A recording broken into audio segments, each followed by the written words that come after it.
Welcome to the SowGrow Marketing Council podcast.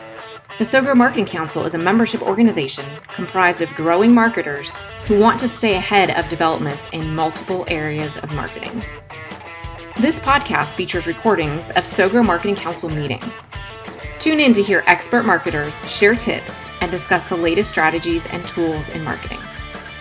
To join the next meeting and be part of the discussion yourself, visit SowGrowPR.com. That's SowGrowPR.com and click on the Marketing Council tab. Let's get growing. So welcome to the SowGrow Marketing Council meeting. I'm so excited to see you guys today and learn from you. This meeting is designed to help marketers stay ahead of the curve of what's happening in multiple different areas of marketing. And then we also just like to network and share business and learn from each other. So the structure of the meeting is that we've had people that have submitted tips beforehand, and those people are going to present a 4-minute tip today.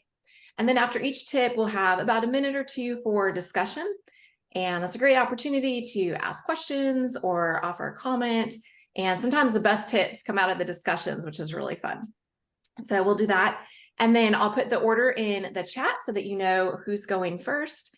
And we'll just go by that order in the chat. And if somebody's not here, like I said, there's a couple people that have submitted a tip and they haven't logged on yet. So we can just skip over them. And then if they come, we'll just do them at the end. But like I said, the main purpose of this is to be able to learn. And we offer tips that are educational and informational. So it's not really a commercial for your company, but it's a chance to show your expertise. And by doing that, we all represent different areas of marketing.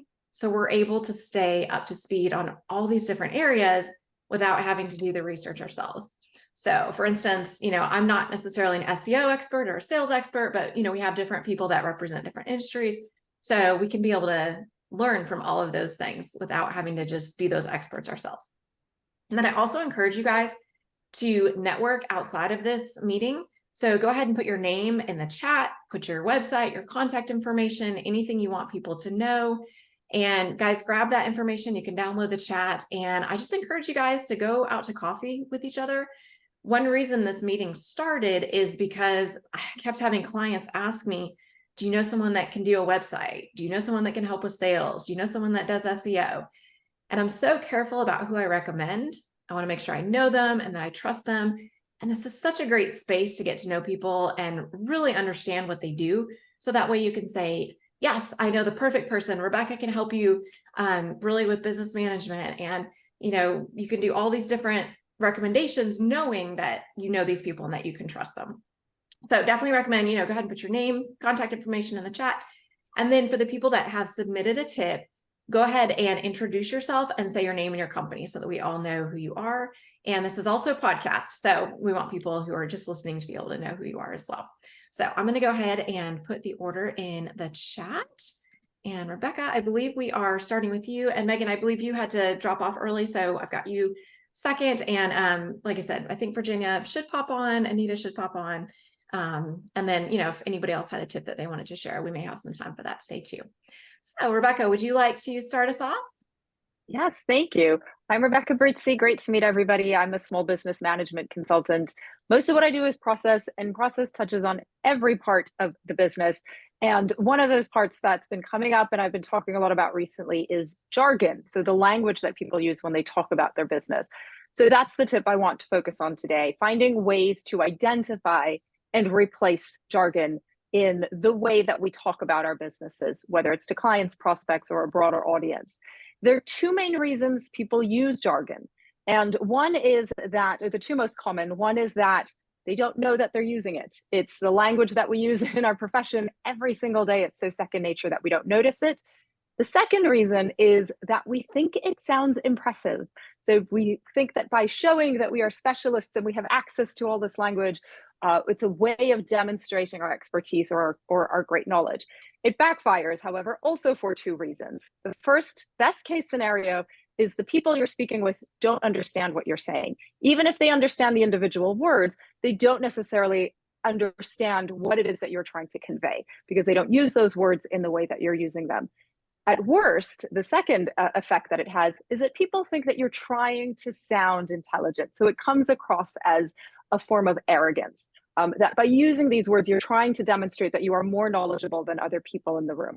So either way, using jargon does backfire. And what I always encourage is thinking about dinner table language, not even the language that your clients use when they come to speak to you about what they need, because when they do that, they're still trying to speak your language because they think they need to talk to you about your expertise. If you can bring it all the way back to the language that people use at the dinner table, that is when they are their most natural selves, and that is when they are expressing themselves in their most natural language. And if you can tap into that, now you're truly communicating with your audience. So a few ways to identify that jargon and then replace it. Look at all of your marketing materials. Think about your spoken language as well. So what's your elevator pitch? What's your spiel when people say, what do you do? And bring all that together, have it all written down, and then go through it and look for words that are obviously specific to your industry. That's the starting point. And I repeat, it's not always so obvious because you're so used to using that language. So go through it, be very detailed, cross out or remove all the words that are specific to your industry. Also look for words that you did not use before you started in that industry, even if they are, Merriam-Webster words. So a classic example of this is to leverage. If you work in the financial industry, then sure, you're leveraging stuff all the time. But frankly, nobody has ever leveraged garlic for a recipe. This is not a word that people use in everyday conversations. Get rid of it. So look for words like that may be normal common words. They're not industry specific words, but they are not used in normal common everyday conversation. Along the same lines, to leverage versus leverage. If you ever find yourself verbing a noun or nouning a verb, you're using jargon. So look out for that. Again, we use it so much that we don't always notice. But impact is another classic one. Impact is a noun, we verb it to impact something. So you're falling into the trap of jargon.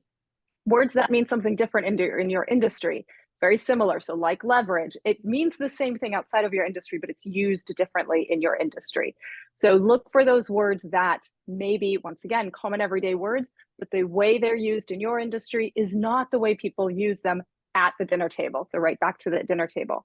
And the word that describes what you do.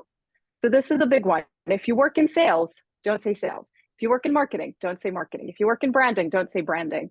Replace that word, one word, with 5 words, not a paragraph, right? We're still talking about something concise. But if you can find 5 words to replace one that actually explains what you do, then you're going back to that dinner table language, because people who don't work in branding know the word branding and they hear it and they probably use it. But the truth is that if they are not in your industry, if they're a layperson when it comes to branding, what they're picturing in your head is most likely not what you're picturing in your head when you use that word. So replace it with 5 words instead of 1 that are more descriptive. So do that for all of your marketing language. As I say, if you've got everything written down, go through with a red pencil, circle all those words, and then try to replace them with either a single word or a few words that are more descriptive, but will be so much easier for your audience to capture. And that will make sure that you start to use the language that your audience, whether clients or prospects, are using at the dinner table, and makes it easy for them.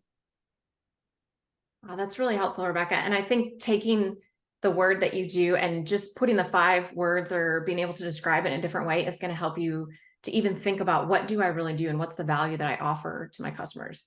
And I fall into that because public relations is so nebulous to so many people. They're like, I have no idea what you do. And so being able to describe that is really helpful. So that's great. Any thoughts or questions for Rebecca? That was really helpful. Rebecca, do you have an example from like a recent client where that you can demonstrate how that translated from, 1 word to 5 words and it made a big impact? Well, one example that I like to use of this was working with a financial advisor, and she was talking about savings accounts. But her core audience were people who were not at all financially savvy and may have never even had a savings account. So everybody knows what a savings account is, right? Again, this is common language. It's not obscure in any way. But the difference that it made when she was talking to her audience to go from, what about your savings account, to talking about, what if we could put a chunk of your money somewhere where you don't touch it, and the longer you leave it there, it grows and it accumulates. Now, the people who are not doing this every day and who don't already have a savings account, that made it so much more accessible. So that's an example where I go back to, it's something that is an everyday word that we all use, but actually to replace the word with the full sentence made the conversation so much more accessible. Well, I realize that at the dinner table, I'm always talking about how I leverage Tabasco to impact the flavor profile. So I will never say that again. Beautiful. I think it's such a challenge because even something like a savings account is not going to hit most people as jargon. We're all going to just assume, well, everybody knows what this is. So that's a challenge to really think through what are those words that may be simple words, they may be common words, but they're still a stumbling block for our customers. That's a really big challenge that's a good thought exercise. I actually did hear once someone talking about the word impact, and what struck me is they said, unless you're talking about wisdom teeth, do not use the word impact. And it's always stuck with me how to properly use it. I always thought the word impactful was not in the dictionary. For some reason, that was drilled in my head in college. Don't ever use the word impactful because it's not in the dictionary. And I think it's in the dictionary now. I think people have used it so much that it just got stuck in there. Right. That's great. Awesome. Wonderful. Well, thank you, Rebecca. I so appreciate it. You guys, Rebecca has an amazing YouTube channel. Please go subscribe. Rebecca, put it in the chat. Yeah. I love it. It's so funny. I always laugh when I watch her. They're just like 2 or 3 minutes and they're so smart. And then she has a book as well. So put it in the chat. I'll go get her. Let's take a photo real quick. Yes. Sarah is my right hand and most of my brain most of the time. And so what we like to do is just take a quick photo. Just because we like to remember who's here. But I like to tell you guys so we don't all make those weird faces. So I'm going to count to 3 and oops, and I just made you guys all disappear. Hang on. Sorry, I pushed the wrong button. I pushed the button, everybody went, whoa, off my screen. Okay, I'm going to count to 3 and we will do a picture and we'll do 2. Yeah, everybody smile. 1, 2, 3. All right, we'll do one more. All right, everybody smile. 1, 2, 3. All right, thank you, Sarah, for reminding me. All right, Megan, would you like to share your tip? Yeah, of course. Hey, everyone. I'm Megan Yee. I am a Global Campaigns Director at Talkdesk, which is a AI-powered contact center solution platform for companies, B2B companies. Today, I wanted to share a quick tip on reporting and how you can keep up to date with some of your KPIs and just kind of, keep track of everything and then also use it as a learning tool for the teams that you have. So I'm going to share a quick, where is my template here? Here it is. So this is a template that I use on a daily basis with my team. We call it weekly leading indicators. So it's basically taking account of all of the KPI metrics that you are being measured against for a quarter or a fiscal year. And we're kind of taking that into a template here and then reporting on it week over week. So you can make sure that you are seeing your progress throughout the quarter and make sure that you're not falling behind. If you are falling behind, you can see what you are falling behind on specifically. If something is doing great, you can take a look at those opportunities as well and see how you can leverage those further into the quarter as well. But you can see in the top corner, you kind of measure the percentage through the quarter that you are. So you can see how far you are to your targets as well. And then on the bottom here, you have all of the metrics that you're looking for, the current week results that you are measuring, the quarter to date total, and then your target for the quarter as well. So these are just rough numbers that we have here.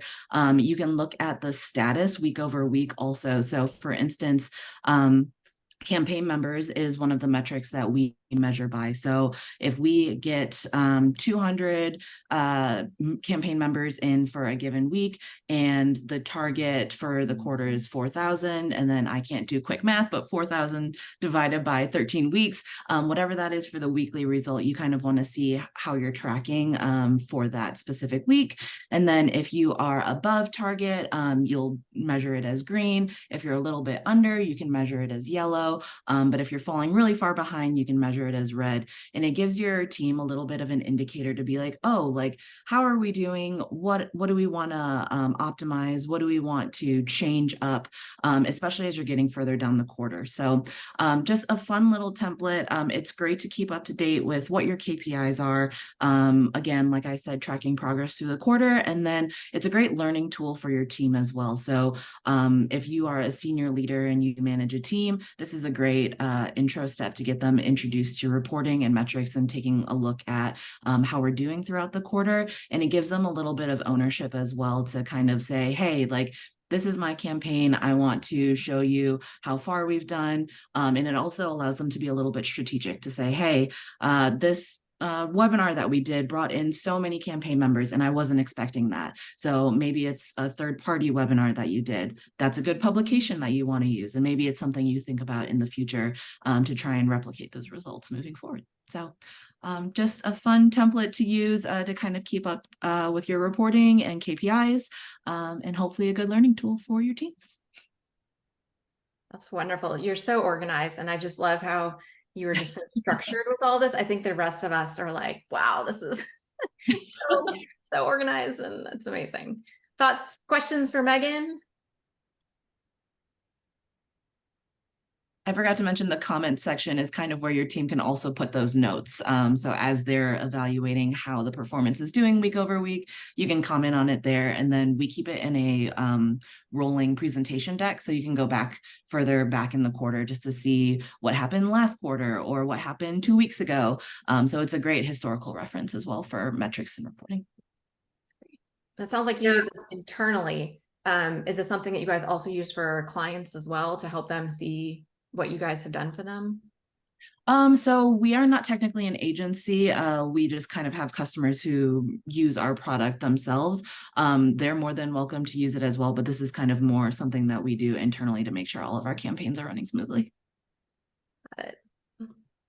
I love this because so I do a lot of social media marketing. We do some email marketing. We do digital marketing. And I mean, on one hand, the goalpost changes constantly in terms of like, you know, which platform is kind of the hot platform right now.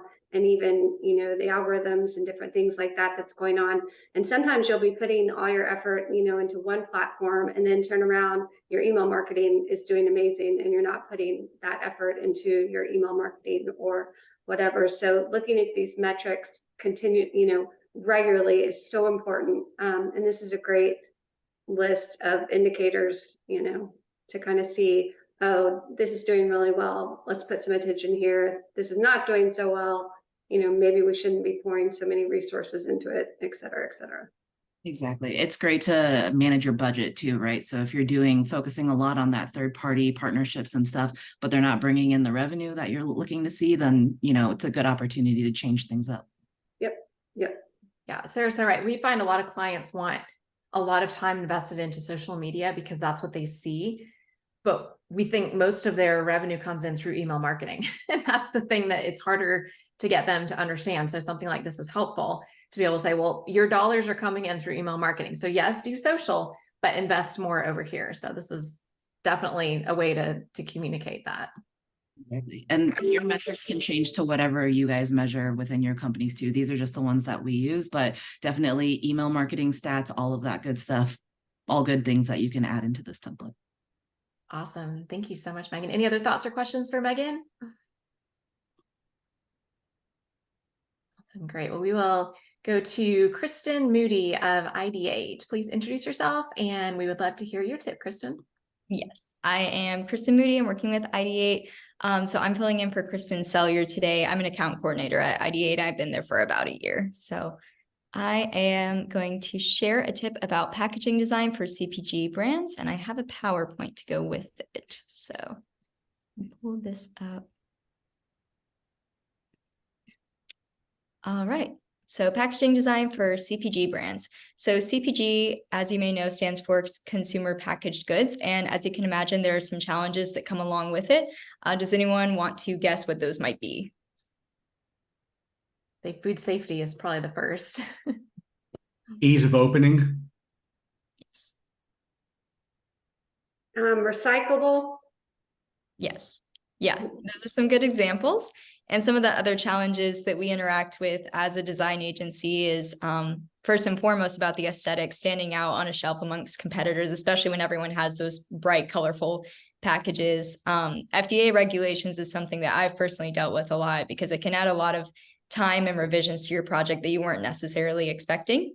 Another one can be the actual materials you use for your packaging. I know we had a client that had some sort of substrate material that was meant to hold, it was Lebna. It's kind of like a yogurt sort of substance, and it didn't work well in a fridge. So he had to rethink the materials for that. And it all worked out in the end, but that's something that people might not think about initially when doing packaging design. And the last one that I'm going to cover is getting into retail, which is the main one I'll be focusing on today. So why retail is important for CPG brands, it can expand reach into new locations and kind of offer a stable source of income in those locations that you might not have gotten if you're selling directly from your website or Shopify site. It can also lower your costs in advertising, shipping, product returns, as the retailer tends to cover those costs, at least a portion of them, and it increases your loyalty. I would never go and buy a Snickers bar directly from Snickers online because I know I can get them at any store near me. So how do you attract retailers with your packaging design? There are 3 key elements to this, and they are flexibility, sustainability, and inclusivity. So I'll be covering each a little bit. So flexibility, some of the benefits of it are durability and transportation. So when I say flexibility, I'm talking about the actual physical flexibility of the packaging and the way that it can shape and conform to kind of, contain the product. So that offers more protection for the product. It's cheaper and easier to transport because you can kind of pack them in really tight, which reduces waste and also can have a positive environmental impact. So you've probably seen those little goat milk soap bars that I have as an example to the right. They have the smallest amount of packaging and it's paper, so it's great for the environment. It's also easy to carry. So some of the staples that you want to consider when thinking about flexibility are lightweight, non-rigid materials, resealable closures where needed, and portability. So if it's really bulky or doesn't have a handle, people might not even want to carry it around the store and may not end up buying it because of that. So then sustainability, retailers often set their own requirements for sustainability. So Amazon's a great example of that. They have a frustration-free packaging guidelines that require vendors and manufacturers to use recyclable packaging. So not having recyclable packaging or any element of that can actually prohibit you from, getting in with the big guys, so to speak. And then inclusivity, when we talk about inclusivity in relation to packaging design, we're talking about maximum accessibility and usability for any age, gender, disability. So some examples of how you can make your packaging design inclusive are having it be easy to open. To Keith's point, if it takes the strength of 100 men to open a pickle jar, there's probably an issue for me or an older audience or many other people. And then you can also incorporate sensory elements that might be really helpful for people who don't know what the packaging is. So an example to the right that I thought was interesting was when Kellogg's did they had the Braille on their Rice Krispie treat packaging. So that was specifically there to help visually impaired children. So that is just a snippet. If you want to find out more information, we do have a blog post about it on our website. So you can scan that QR code there to get more details on some of the requirements of different retailers and just read a little bit more about it. But thank you guys for having me. Thank you, Kristen. I'm curious about the inclusivity. Are there guidelines for that? Because there's so many packages that don't address that at all.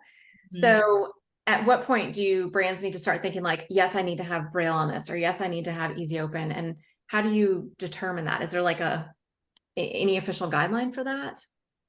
I don't think there was in the blog post that I was covering that we spoke on, but I think that also when you consider the type of product that it is, say if it's something that's specifically meant for visually impaired people, it would be hugely important to actually have some sort of Braille or something that they could use on the packaging. So while I don't think a lot of other products incorporate it, I think if it's specifically geared toward that audience or is meant to be usable for everyone, it's something that people should be incorporating more. Right. Interesting. Lots there. Any thoughts for Kristen? Any comments? There's so much that you covered, and it was really insightful to see and realize what goes into these things that we interact with every single day.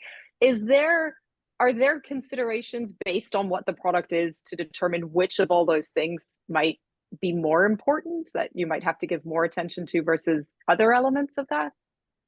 Yeah, I think the sustainability one, especially like if you're trying to get in with a specific retailer like Amazon, then those are things that you definitely have to consider more. But really, if you incorporate those three elements, then it opens up doors for more and more retailers. So you could just focus on one if you're trying to get into one store here and there. But if you really want to make it the most that it can be and the most accessible it can be and friendly toward different retailers, then those are three elements that everyone should be considering. We've also learned that there are strict guidelines on point of purchase displays. There are some stores that have really specific guidelines, like Target won't let you have certain freestanding displays. Everything has to fit within their aesthetic and fit within their shelving, from what I understand. And then other places like Kroger and other places have different guidelines, and it's hard to design for everything. So, you have to know what market you want to go to be able to go by those guidelines, because they vary so much. Right. And sometimes it just requires variations as well. So the same client that I mentioned that had the issues initially with their packaging materials, when they were trying to get into Costco didn't necessarily want their 12 ounce, but they wanted them to make a 24 ounce. So now they're like, all right, well, now we got to factor in more marketing just to get in with Costco. So it's definitely a as you go sort of process and realizing what you need. But it's a good opportunity when we want to partner with a client, because it's like, yeah, we're willing to help you with whatever you need, as many retailers as you can get in with. So it's exciting. It's fun. I like packaging design for food. I feel like it's the most emotional buy that people can make in a way. So it's really interesting to analyze the colors and just the iconography, all those different things. I would love for you to come back and do a tip on how do you stand out on the shelf, because I know that's such a huge part of it. So that would be a fun follow-up. Yeah, sometimes by standing out, you have to make something that doesn't look like it would stand out. So if you have like a stark white product that's going to be in the middle of all these different bright reds and blues and greens, sometimes that stands out a lot more. So considering where it's going to be placed on the shelf is huge as well. I know that was a battle when we were talking about, where this product's going to be placed, that no one really knows what it is. And it could be yogurt, it could be cheese, it could be like a dip of some sort. So yeah, that was one of the considerations too. Yeah. Scott, I'm blanking on his last name. Sarah, what is Scott's last name? Scott Siegel. He does a lot with the CPG packaging. And he was talking about this company he has that has ice cream, but it's shelf stable. And so it's not in the ice cream department purposely, because they want it to be separate from every other ice cream that you can buy. And so it shows up in just random places in the store where it's like, oh, there's ice cream in the cracker aisle and different things. Like they just put it in weird places so that people come buy it, whereas they wouldn't necessarily see it if it's all with the ice cream and it wouldn't stand out. So yeah, that's a big thing. Awesome. Well, thank you, Kristen. Appreciate it. All right. So I'm going to jump in with a tip today. And then if we have a little bit of time, if you guys want to just do introductions, and if you want to just say who you are and your name, if you don't want to, that's fine. And then if anybody else has anything they want to add or any other little short tips they want to throw in there, we are always happy to hear them. So my name is Stephanie Richards, and my company is SowGrow Public Relations, and Sarah and I work together, and we do public relations and get media exposure for business to business companies. That is our specialty. So that means having companies show up in trade publications. That's usually our main sweet spot. So today I want to talk to you guys about what it actually takes to pitch, and give you the formula of these are the steps that it takes to get in front of the media and to get their attention. So there are a lot of steps with this, and it really starts with coming up with a great story to pitch. So that's going to have to be a separate thing. I've got some things on the forum. If you go to the SowGrow Marketing Council page, there's a forum, there's a PR section, there's all kinds of tips on how do you come up with a great pitch, but that's really the foundation. You have to come up with something that is new, something that is not out there, something that's maybe different than what everybody else is saying, and then something that matters to the audience of the media outlet that you're trying to reach. So this is not just, hey, our company's great, we're wonderful. You really have to come up with something that is educational or informational. So you come up with your great pitch, and then you write your pitch, and you just start to flesh out what are the bullet points and what does it look like. And then there's a structure, but keeping it short and sweet. And so you actually write your pitch and kind of get your thoughts on paper. And then the next step is to build a media list. And so we use a database for this. And so we'll go in and we'll pick out the types of media outlets that we want. whether it's trade publications or if it's consumer magazines or if it's TV, whatever it might be. And so we'll come up with a whole list of publications. Sometimes there's 30 on it. Sometimes there's 400. It just varies depending upon what the topic is that we're trying to cover. If you don't have a database, I have a forum post that's called 7 Ways to Find Anyone's Contact Information. So you can create your own media list by doing some Google search. Even just calling the publication is also a way. So from here, you're going to really narrow down and figure out what are the publications that you really want to be in. So maybe there's 400 on your list. What are the top 15 that you want to be in? And from there, you start to research those publications. This is really time consuming. This is what a lot of people skip. But you want to go to the website, you want to read their media kit, and that's the section on their website that's for advertising. But what that will do is it will tell you who the audience is. It will often tell you what topics they're going to cover in their editorial calendar. So they may say, in January, we're going to cover this topic, and February, we're covering this topic, and that sort of thing, so that you know if they're even covering your topic. And then when you're on that website, you are going to go to their section where they have, they may call it like features or topics or whatever it might be, and look at the main headings and see, where does my story fit within this? And if it doesn't, then it's not a good publication. But using the keywords, so if there's a menu item that matches what you're talking about, that's a really good indicator that that's a topic that they're interested in. So find where you might fit and then start reading stories about that. Search for what's the latest thing that has been said about this. Has anybody written about it recently? Am I offering a new perspective? Have they already covered this? Is it something that I'm not adding anything new to the story? Nobody wants a Me Too story where they wrote something and then you're just saying the same thing and adding it. That's not going to get you media coverage. You have to say something really new and fresh. But the only way to do that is to know what they've already written. So again, this is time consuming, but this is the part where you really dig in and get to know these publications. So from there, you start to decide, okay, so I have these 3 publications. These are my top ones. And then you start finding the people within that organization that are going to be the ones that are the decision makers. So who is writing about the content? Are they a feature writer? Are they somebody that's internal to the publication, like an editor? Or is it somebody that's making the decision who's, the editorial director who's not writing the piece, but they're making the decision? So just trying to see who the people are to contact them. Sometimes the website will have writer's guidelines or a submission form. Don't miss that, because if they say something specific like send news releases to this person, guess what? If you send it to somebody else, they're not going to be super happy about that. So they may want a specific person to get news releases. They may want you to send a news release by a form and not an email. And then they often will have a person's contact name, and you can see what area they cover, and they'll say, for financial stories, contact this person or whatever it might be. So, look into all that, make sure you've got all that information before you start pitching. And then the next thing to do is take those people and go to LinkedIn. Make sure that they are still at the publication. I have found that there are people that are still on a media website. They have moved on and it has been months and they are no longer there anymore.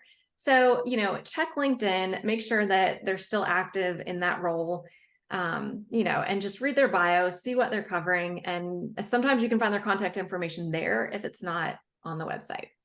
So now you've got all this information. So now you're going to tailor your pitch. So you wrote your general story. Now you're going to look at the publication, what they're covering, what you may be able to add to that specific story. And you're going to take your pitch and you're going to make it specific to that publication.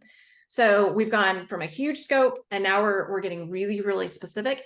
And if you can be able to use the language that that publication uses, what do they call their audience? Use those words, like go in and change your article and, use those words in there. If there's specific phrases that they use those words. I also like to study the headlines and see what the format is. A lot of publications have either like a how-to headline, some are questions, and see if you can mimic that. And you basically want to write your article and have that full text done. Like this could be published as it is right now as an exclusive article. And then you want to be able to pitch that to the specific person. And what we recommend for something like a thought leadership piece is you want to do something that is going to be an exclusive and just offer it to one publication. A news release is different, where that's announcing some sort of news item, and you can have that in multiple publications. But if you're going to do a thought leadership piece, you want to offer it to one publication and say, you can publish this. You'll be the only one that has it. We won't send it to anybody else. Are you interested in this? And that's why we're tailoring it so specifically to them. So the next thing is they have to open your email, because otherwise all this work is not going to matter. So now you have to write a killer subject line to get them to open your email to even know what your story is. And then you send your pitch, and then you wait a couple of days, because if you're offering an exclusive, you don't want to send it to 6 people and then have 6 people say yes. And now you're in a really awkward position where you offered an exclusive and now it's no longer exclusive. So, a couple days is usually enough time. If they don't respond, you can follow up. If they do respond, great, they publish it. If you don't get any response and you don't get any response after follow-up, then you go on to the next person. So you pitch until somebody says yes. If you get nothing, you need to go back to your story. You need to go back to your pitch and think, why is this not getting picked up? And then you tailor it, you tweak it, you go back through the process, and then you start over again. So I just wanted to share that this is the way that we pitch. I know other companies do it differently. A lot of companies will, send it to multiple people at the same time and send blind carbon copy emails and that sort of thing. But we find that this is more effective in getting exclusives and getting the content sent. But it's a lot more than sometimes people realize for one story to get published. But if you do it this way, it works. And this is something that you guys can do as an expert. You can pick one publication that you want to target, write something for it, find the email, take these steps, and send an email to that person. If they don't respond, you can send it to somebody else. So, it's good for you guys or your clients if that's something that they're interested in as well. So any thoughts or questions? I'm curious, Stephanie, if you're sending or pitching a publication or an outlet that you've pitched previously, do you go back to the same person? Do you find like that gives you a bit of an in, or do they want you to just follow the process regardless of if you know somebody there? It is so great if you can go back to the same person, because your email is not getting caught in spam usually, because they've already responded to you and you've communicated with them. So a lot of times you can bypass the formal process. If it's like a form online that they want you to submit, you can just go straight to the person. Great. Any other thoughts or questions? Also, with what Stephanie was saying, if your article is not getting picked up, sometimes if you send it again to the same person and maybe even say, sometimes you can get some feedback about what about the article is not working, and that can be really helpful, because they may be like, oh, well, we like it, but this or that or whatever direction, or we really want this type of source. So don't think it's just like one and wait, send more than one email, follow up, maybe a couple days later and ask if there's anything about the article that you could change or things like that. That can be helpful. Yeah, absolutely. And it's great to put in there, you are the first person I have sent this to. We wrote it for your publication. This is an exclusive. And if it doesn't work, then you basically take the article, change it for the next publication, and then you don't have to say you're the first one I contact if they're the second, but you can just say, you are the only one that is being given this right now, because nobody else has nobody else has accepted it. So yeah, absolutely. Are you allowed to say, if I could ask one more question, are you allowed to say that if they want to use it, it needs to be used by a certain time or in a certain way, that they just don't get exclusive use as they want to use it? Every publication is different, and some publications want to own something forever, and some publications just want the first right to publish it, and then they don't care. So it's really just dependent on the publication. And the way we look at it is that you still own the ideas. And so if you take that idea and then package it in a different article, you can offer the idea in a different form to somebody else. And so it's not like you can never write about that again. It's just that exact combination of words that exact headline, those exact bullet points, that's exclusive to that publication. And then you can take something different and send it to another publication. But yeah, it does vary by publication for sure. But you can tell them if they want to hold it till a certain time, you can say, I can't wait that long, Yeah. Right. And so usually in the follow-up, we'll say, please let us know by this date if you're not interested. And we just assume that if they don't respond in 2 days, they're not interested and we move on. I've had editors come back and say, oh, I didn't get to this. We would love this. And I'm like, I'm sorry, I already sent it to somebody else. But that's actually a great situation, because then I say, we'll write you another article about this topic. And so then you get 2 published. So it really ends up being a positive in that sense. Right. And sometimes they publish it and don't tell you. So make sure that you check, Google or search, if it's been a couple days and you haven't heard from anyone, go ahead and do maybe, and then they'll be like, oh, I was too busy, because a lot of editors and writers and reporters are very busy and they're understaffed, so anyway, check. This is a totally different process if you have a news release that's going to go to multiple people. This is for an exclusive thought leadership piece. It's a little different. A news release you can send to multiple people at the same on the same day, but I still send individual emails. I still don't mass email. So wonderful. Would anybody like to do a quick introduction before we leave? Like I said, I know, if you don't have a tip prepared, that's totally fine, but you guys are welcome to just say your name and your company if you guys just want to introduce yourself and your area of expertise. Why not? Go for it, Keith. All right. Keith Finger.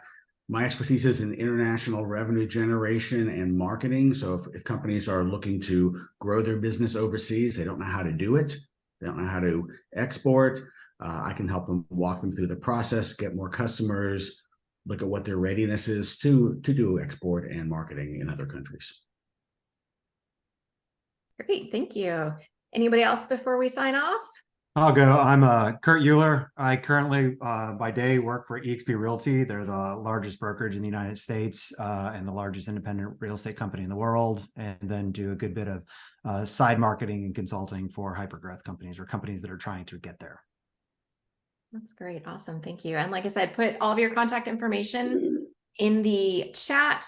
If anybody wants to present a tip next time, here's the link in the chat. It's SowGrow.PR/submit.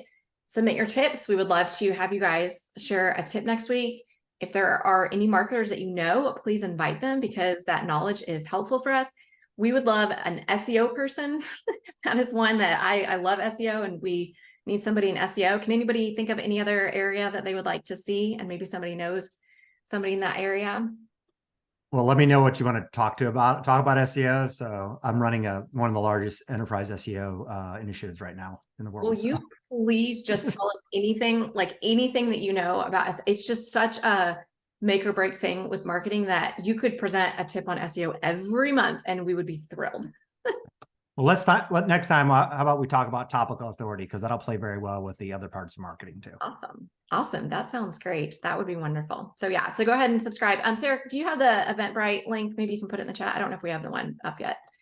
But yeah, follow us on LinkedIn as well, because we do invites through LinkedIn. But so appreciate you guys coming today. I always learn so much from everybody. And like I said, grab coffee with each other.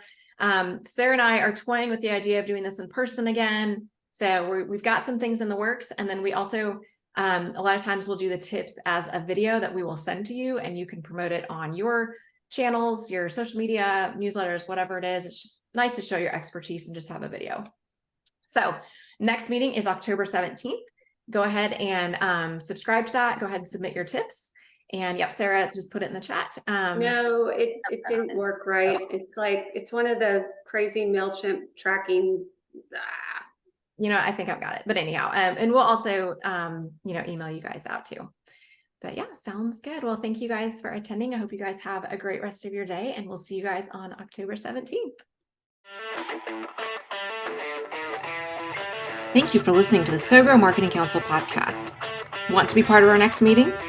Visit SowGrowPR.com. That's SowGrowPR.com. and click on the Marketing Council tab to sign up for our next event. Until next time, keep growing.